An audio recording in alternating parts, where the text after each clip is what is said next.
Malësoria shqiptare që mori hakun e burrit.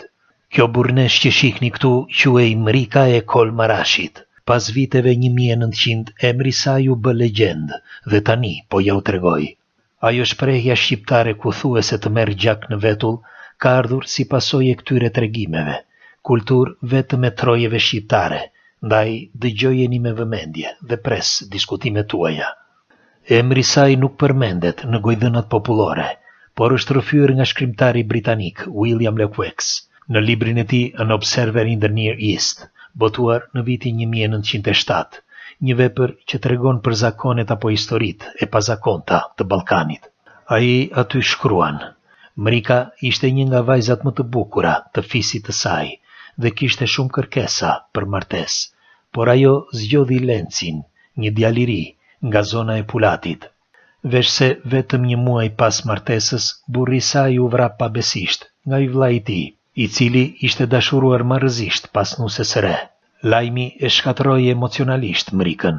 Fillimisht ajo u mbyll në vetvete me dhimbje, por më pas ajo vendosi që ta marrë vetë hakun e burrit. Mrika nuk kishte një mashkull në familje që të vepronte në emër të saj, e kështu ajo mori një vendim të rrallë për kohën, që ta kryente vetë gjakmarrjen. Mrika, për gati një vit, ajo e ndoqi hap pas hapi vrasësin e burrit, qytet më qytet, Ohër, Shkup dhe Prizren, por më pas arriti në Shkodër, dhe aty, kur e ndeshi përballë në mes rrugës, burnesha nxori armën e të shoqit dhe e vrau në vend vrasësin. Por kjo histori nuk marron këtu.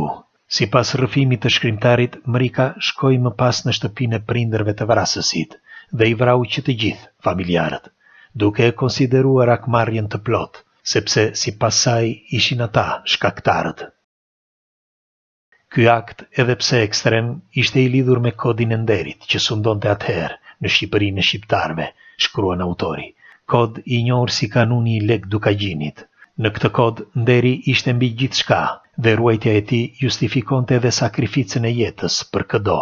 Do t'ju lutesha, kush nuk e ka bërë ende, bëjini like faqes dhe videos dhe lini komentin tuaj. Ju faleminderit për mbështetjen. Rasti i Mrikës mbetet një nga shembujt më të rrallë të një gruaje shqiptare, që mori hak me barrën e akmarrjes mbi supe, duke thyer role tradicionale gjinore të asaj kohe.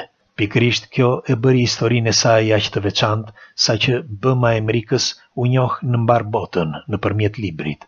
Fotografia e saj e botuar në këtë libër tregon Mrikën me veshje tradicionale shqiptare, me një vështrim të ashpër, por dinjitoz, si simbol i një gruaje që sfidon frikën, zakonet dhe fatin, tipare tipike të një gruaje shqiptare. Kod apo jo, hakmarrje apo dashuri, respekt për bashkëshortin apo fyerje ndaj saj, sidoqoftë, kjo ngjarje bën pjesë në traditat e kulturës shqiptare. Ndaj, pres komentet tuaja dhe shpërndajeni këtë informacion.